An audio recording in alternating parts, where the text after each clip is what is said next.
صل على رسوله الكريم أما بعد فأعوذ بالله من الشيطان الرجيم بسم الله الرحمن الرحيم عن عبد الله بن مسعود رضي الله تعالى عنه أن رسول الله صلى الله عليه وسلم قال طلب كسب الحلال فريضة بعد الفريضة.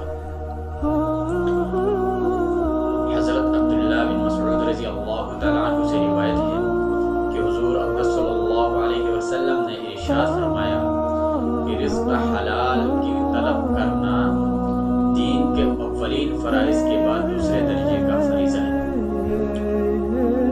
اس حدیث میں حضور نبی کریم صلی اللہ علیہ وسلم نے ایک عظیم اصول بیان فرمایا ہے، وہ یہ ہے کہ رزق حلال کو طلب کرنا دین کے اولین فرائض کے بعد دوسرے درجے کا فریضہ ہے۔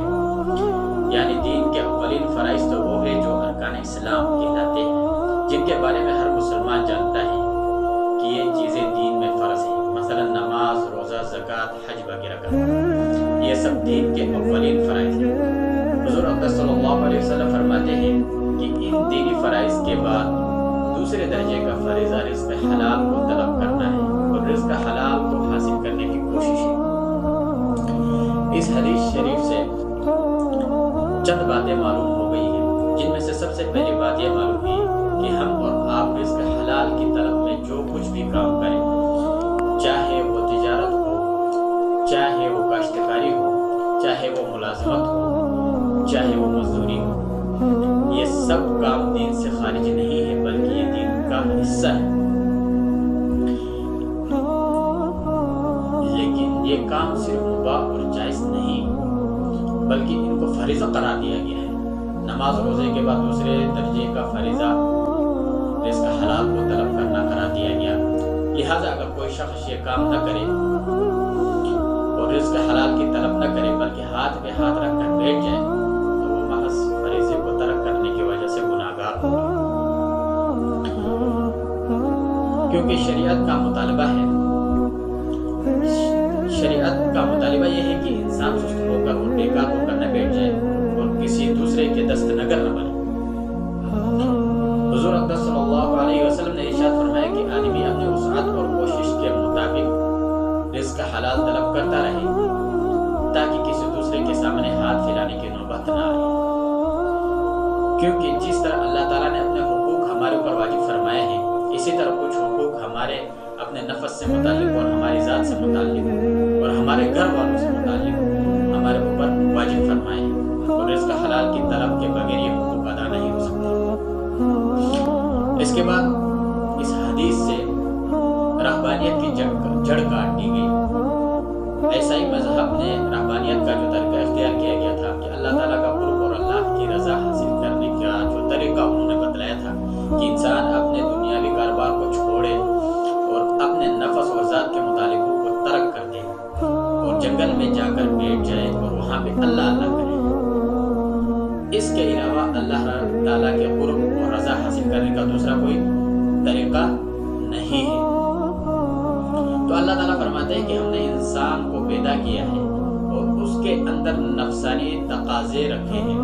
اس کو بھوک لگتی ہے، اس کو پیاس لگتی ہے،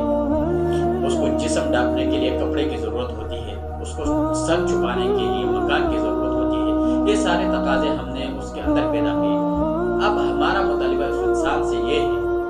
کہ وہ ان تقاضوں کو بھی پورا کرے اور اس کے ساتھ ساتھ ہمارے حقوق بھی ادا کرے، تب وہ انسان کامل ہے۔ حضور صلی اللہ علیہ وسلم اور رزق حلال کے طریقے جو تھے، جتنے انبیاء علیہم السلام اس دنیا میں تشریف لائے، ہر ایک سے اللہ تعالیٰ نے کسب حلال کا کام ضرور کروایا اور حلال رزق کے حصول کے لیے ہر نبی نے جدوجہد کی۔ کوئی نبی مزدوری کرتے تھے، کوئی نبی بڑھئی کا کام کرتے تھے، کوئی نبی بکریاں چراتے تھے۔ مومن کی دنیا بھی دین ہے۔ اس حدیث کے ذریعے ایک غلط فہمی یہ دور ہو گئی کہ دین اور چیز کا نام ہے اور دنیا کسی الگ چیز کا نام ہے۔ اس حدیث کے ذریعے یہ غلط فہمی دور ہو گئی، کیونکہ اگر غور کیا جائے تو در حقیقت اگر انسان غور کر لے تو ایک مومن کی دنیا بھی دین ہے، جسے وہ دنیا کا کام سمجھ کر رہا ہے، یعنی رزق حاصل کرنے کی کوشش اور فکر، یہ بھی در حقیقت دین کا ہی حصہ ہے۔ لیکن اس کے لیے شرط یہ ہے کہ اس کو صحیح طریقے سے کرے اور نبی کریم صلی اللہ علیہ وسلم کی تعلیم کی اتباع کر کے کرے۔ بہرحال ایک بات تو اس سے یہ معلوم ہوئی کہ رزق حلال کی طلب بھی دین کا حصہ ہے، اور اس کے ذریعے، اس حدیث کے ذریعے ایک بات یہ معلوم ہو گئی کہ رزق حلال کا طلب کرنا فریضہ اس وقت ہے جب طلب حلال کی ہو، روٹی، کپڑا اور پیسہ بذات خود مقصود نہ ہو۔ یہ نیت نہ ہو کہ بس پیسہ حاصل کرنا چاہیے، چاہے جس بھی طریقے سے حاصل ہو، چاہے جائز طریقے سے حاصل ہو یا ناجائز طریقے سے حاصل ہو، حلال طریقے سے حاصل ہو یا حرام طریقے سے حاصل ہو۔ اس صورت میں یہ طلب حلال نہیں ہوئی جس کی فضیلت بیان کی گئی ہے اور جس کو فریضہ قرار دیا گیا ہے، کیونکہ مومن کا یہ عمل اس وقت دین بنتا ہے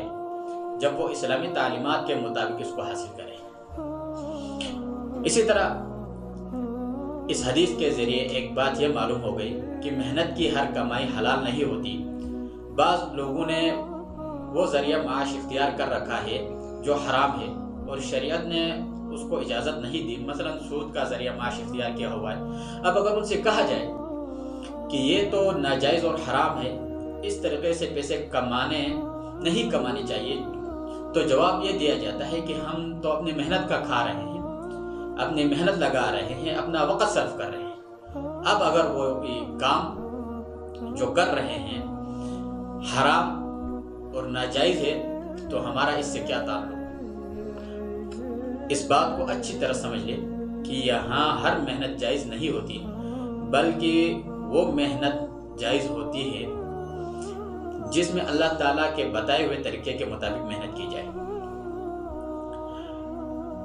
اسی طرح رزق حلال میں برکت ہوتی ہے۔ خود نبی کریم صلی اللہ علیہ وسلم، حضور صلی اللہ علیہ وسلم ہر وضو کے بعد یہ دعا فرماتے تھے، اللہم اغفر لی ذنبی ووسع لی فی داری وبارک لی فی رزقی۔ اے اللہ میرے گناہوں کی مغفرت فرما اور میرے گھر میں وسعت فرما اور میرے رزق میں برکت عطا فرما۔ تو اللہ رب العزت ہم سب کو بھی رزق حلال طلب کرنے کی توفیق عطا فرمائے،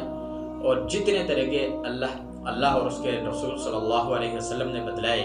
ان کے مطابق رزق حلال کی طلب کرنے کی توفیق عطا فرمائے۔